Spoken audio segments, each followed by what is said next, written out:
Okay, well, this next video that we're going to do, we have another subject matter expert here, and it's Ben Broussard with Hancock Whitney. Ben, why don't you tell us a little bit about what you do?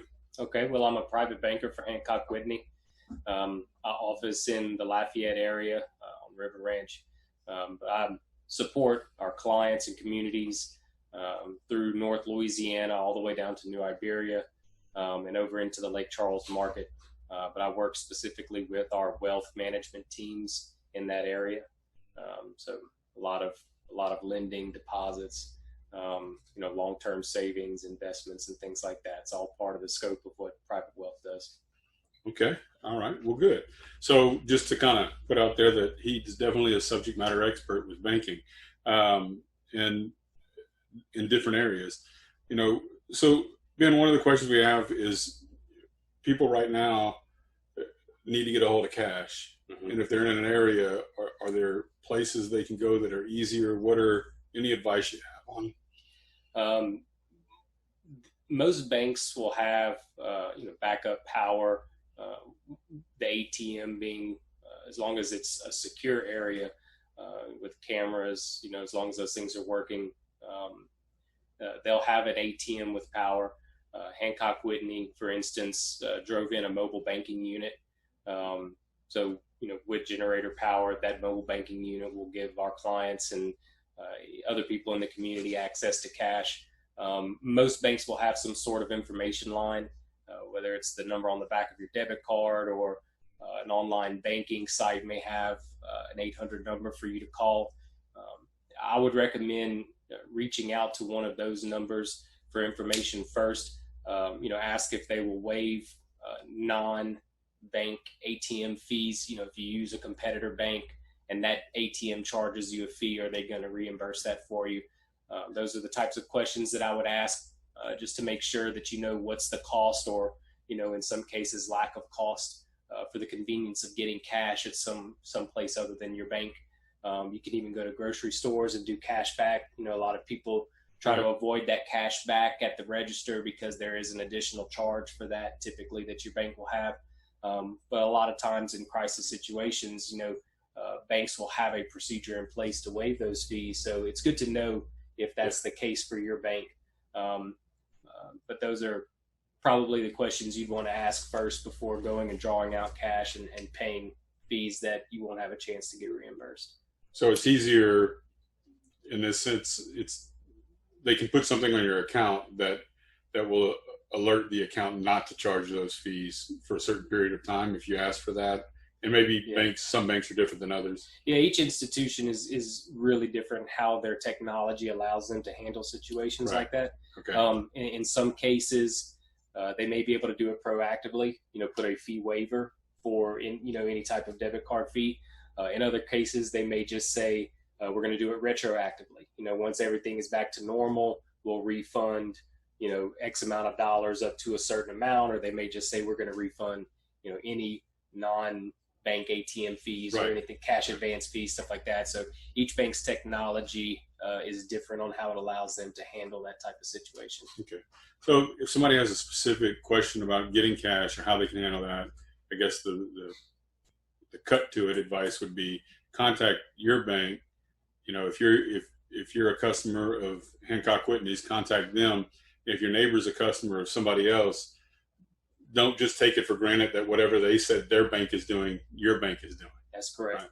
Right. Yeah. It's each individual institution is unique in how they address those situations. So don't assume anything about your bank. Just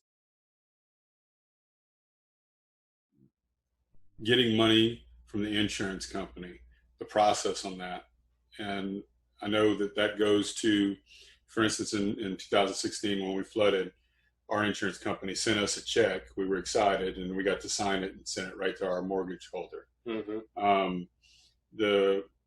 And even though we originally got that mortgage through a bank, it was then sold or whatever. The personal bank's not going to be able to assist them with that, right? Right. Whichever institution is currently servicing that mortgage, really, where do you send your payment on a monthly basis? whatever institution that is already been in contact with your insurance company years ago or whenever that transferred. The insurance company knows that there's a lendable interest in the, in the property. And so when the insurance company sends you those funds, they're sending those funds, and by making you, the homeowner, and the financial institution both have to endorse that check to make it negotiable, they're making sure that the institution has an opportunity to know that there was possibly damage, that the asset that they have a lien on needs to be repaired, and get back in living condition or working order. So the insurance companies are very good about communicating that both to you and to the institutions. Okay. Is there anything that the homeowner, once they get that check from their mortgage company, then do they generally get a check from them, or can they set up, like, if as a customer of Hancock Whitney, can I set up with you guys for that mortgage company just to deposit that directly into my account? Again, each institution is going to have a different process. And sometimes I've even seen, like in 2016, I've seen that process change in the middle of the crisis or the disaster, based on the volume, how many of these checks are we having to, endorse? What's the process? How intensive is it to verify that it's okay to endorse those checks? Each institution is going to be different in their process and their procedure. There's going to be, dollar tier limits, checks under a certain dollar amount are treated one way, checks over a certain dollar amount are treated another way. So whether or not you can just walk into an institution with that check, they can pull something up on the computer, endorse it on behalf of the institution, and give it back to you. Sure. And you can deposit it into your account or do what you need to do with it.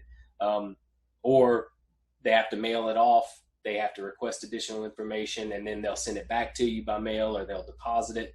They may even require you to open an account just for the deposit of those funds, so that they can monitor the draw process to make sure that inspections are happening and that the project is being completed the way it needs to be completed. It's just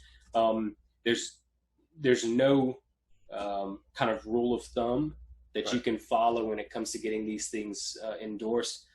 When you get that check, my best recommendation is, if you don't know your bank's process already, walk into the closest institution.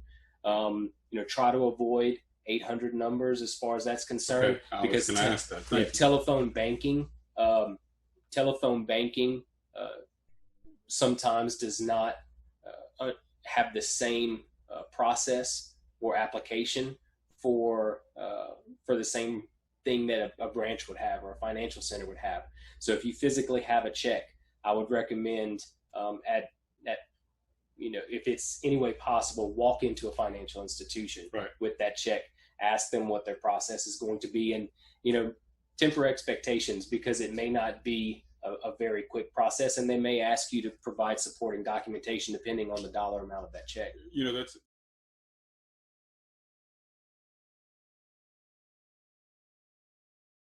brings up something for me. I know that we deal with customers sometimes that have a bank there's no brick and mortar anywhere.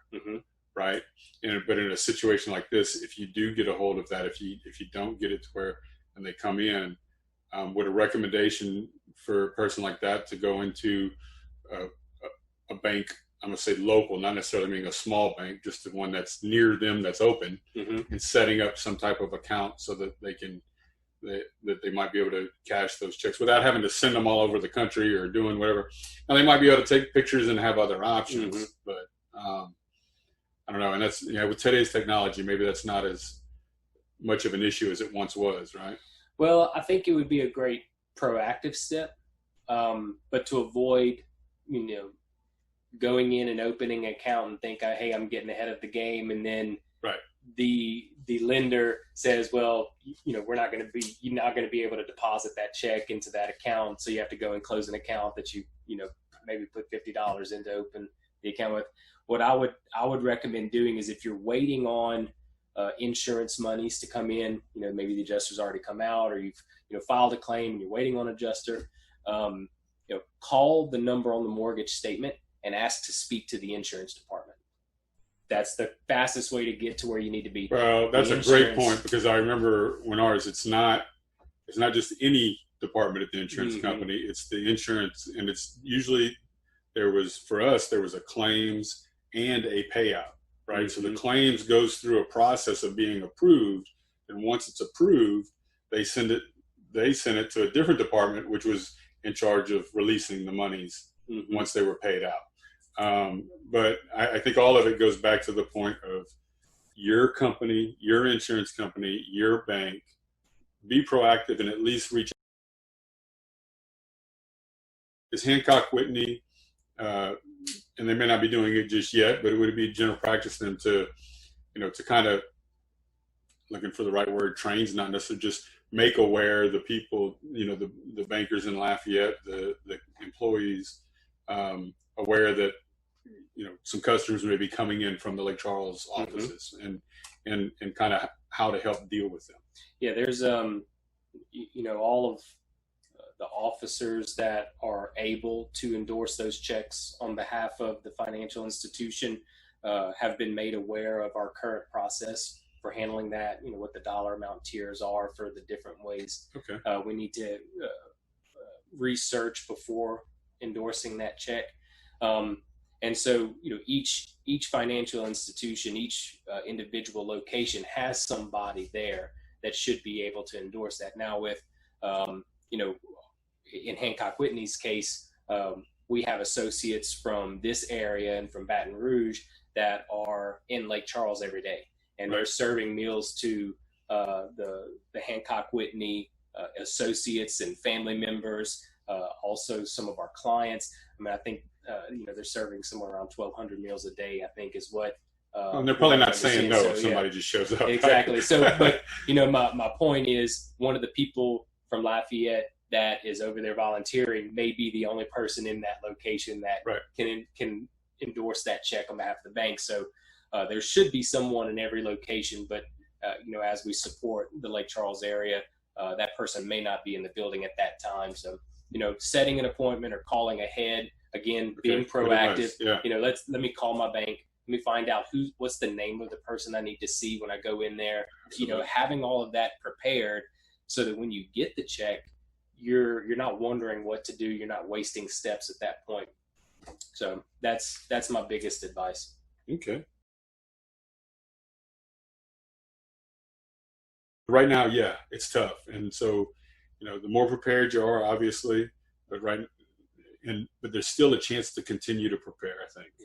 What you were saying at the beginning about call your bank, try to get a hold of a person that's as local as possible, and talk to them about anything and everything you can think of. Ask the questions. Don't feel like, that's a dumb question, or they, and yes, they may have heard the same question 100 times, but for you, it's the first time as the person asking it, and need to get it. And so ask the questions and be as prepared as you can for the process, so that as the process goes along, you remove the uncertainties, you remove the doubt, and that helps a little bit with the fear and the frustration. Absolutely. And, it may be the first time you've asked that question, but there's a reason you want to call the person that's been asked that question 100 times. Right. They know the answer. They know the answer. And if they didn't know it the first time, they know it by now. That's right.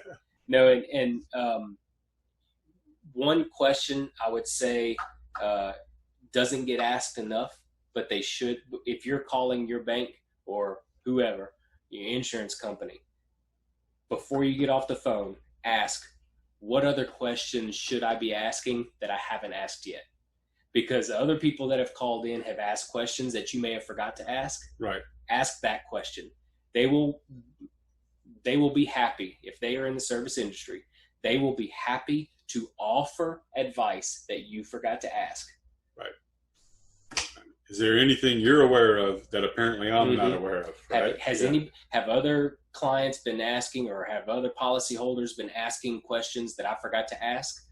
Oh yes, by the way, this is something else you should be thinking about. Because I've been in the service industry, and on that side, if the customer doesn't ask the question, depending on what it is, there's some respect in a way of their intent that, Mm-hmm. well, apparently they already know that. I don't need That's to, correct. I'm not going to sit here and just tell them stuff. Mm-hmm. Right. So what a great lead. Yeah. Absolutely. Yeah. Okay. Anything else that you'd like us to know? On from a financial institution standpoint, we like to think of, the strength of the company. Well, the strength of the company is, not the strength in good times. The strength of the company is, its people, its resources. How well do they work in a time of need like this? Right. And I'm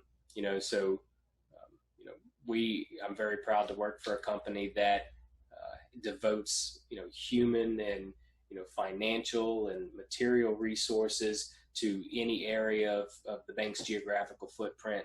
It's a really amazing to see how the company, associates from Mississippi and Texas have come to this, Lake Charles and South Louisiana area.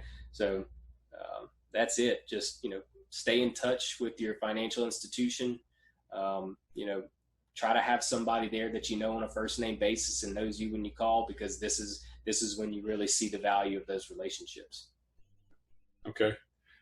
And again, if y'all need anything at all, look on the website, see if you can find information. We'll continue to update. We'll continue to bring information. If we do get some best practices for financial things or banking or anything along the way, we're going to post them there. And for everybody that opts in as a member, we'll send you an update that those changes have been made or that those updates are there. So once again, I'm glad you're tuning in. Hopefully you're getting something out of this. Even one piece of information that helps you be calm, helps you focus on today's task is a great thing. And good luck. God bless.